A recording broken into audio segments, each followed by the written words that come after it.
thinking about something interesting to make YouTube videos on, and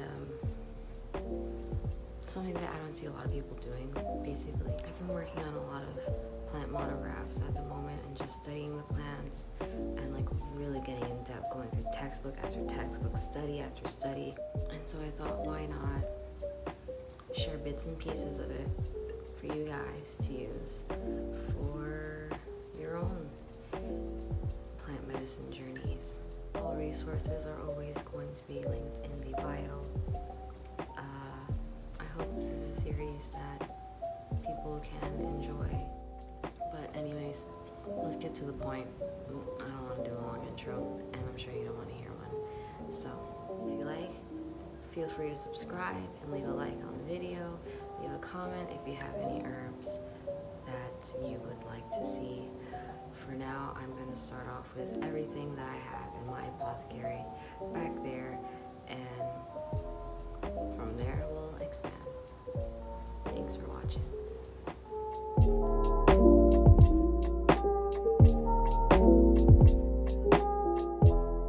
Raspberry leaf is a perennial whose leaves are green at the top and silvery gray white beneath. The leaves have 3 to 5 leaflets and it flowers in the spring. Stems are woody and have thorns, so be wary when you're wild crafting. Raspberry leaf has a plethora of medicinal uses and is best used in the form of a tincture, tea, or infusion. It is a well-known reproductive tonic that tones uterine muscles for labor, delivery, and postpartum aftercare.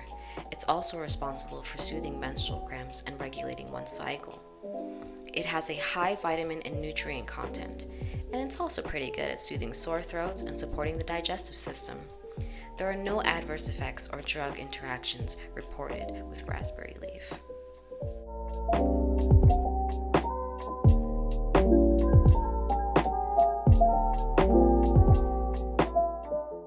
The herbal actions of raspberry leaf include being anti-diarrheal, having high antioxidant count.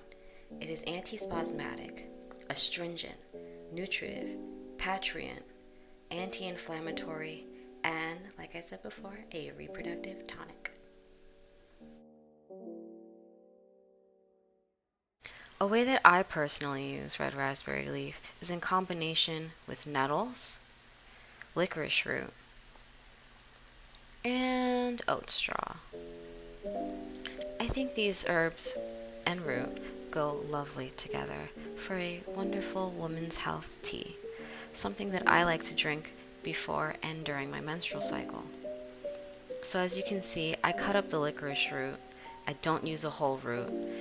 Licorice root actually does have some contraindications.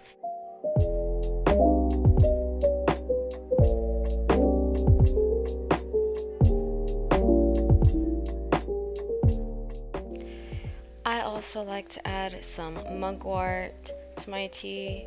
Here's some that I wildcrafted.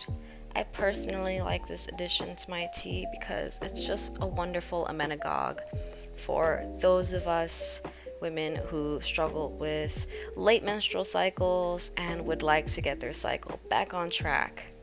So if you're someone who has like 40-day cycles or 2 months at a time you get a period, or you see a lot of blood clots or brown blood in your period, mugwort would be a really great friend to use.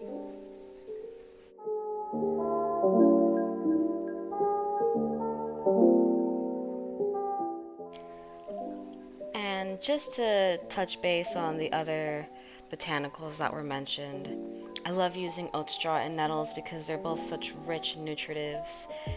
Both have iron, high vitamin and mineral counts, and just really help with that iron blood loss of a period. I also like to add licorice root for its adaptogenic qualities. It's also said to be really great for nutrient absorption deficiency, as well as being a chi tonic.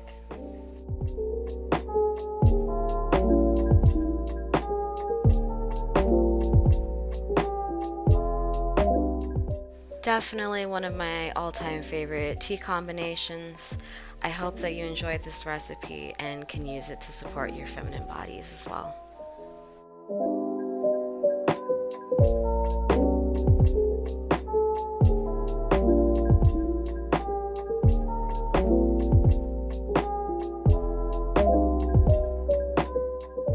The attributes of red raspberry leaf include feminine energy, being a water elemental, and being ruled by the planet Venus.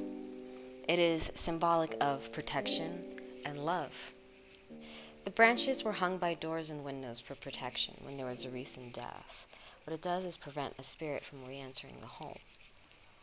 The fruits are also love-inducing, so you can use them in love potions. Pregnant women also carried the leaves to alleviate pains of pregnancy and of childbirth. So basically what I'm doing here in my own personal ritual is gathering a bunch of love-inducing crystals. Beside it is an oracle card of the kind of energy that I'm wanting to project onto the red raspberry leaf, further enhancing its abilities of love and protecting that love. I am doing this through channeling Reiki energy healing, as I am a Reiki 2 certified practitioner. You don't necessarily have to be a Reiki practitioner to be able to infuse your own herbs with energy. I would say being present, putting your love into it and your intention is just as powerful and meaningful.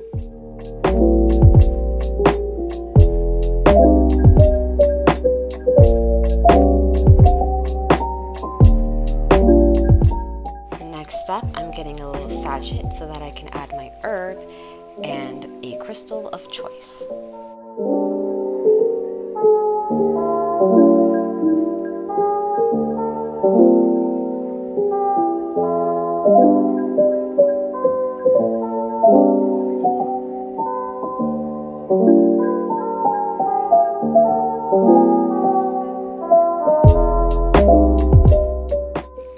I personally love smudging when it comes to cleansing, and that fire energy to really ignite the passion and the momentum of the magic. There are multiple ways to cleanse. This is just how I'm doing it. I'm using some Palo Santo here, and I'm just going to use the smoke to go over my little sachet and add some extra blessings to it.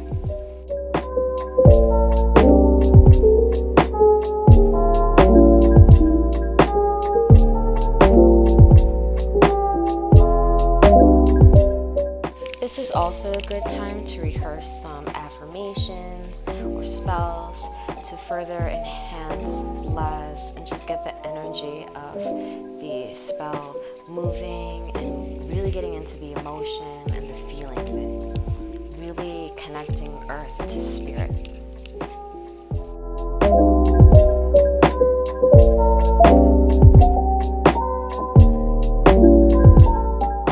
And sachets are pretty simple in the sense where you can just carry it on you wherever you go.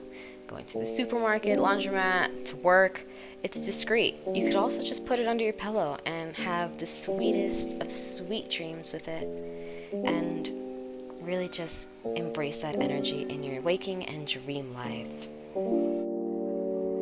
Thanks for watching.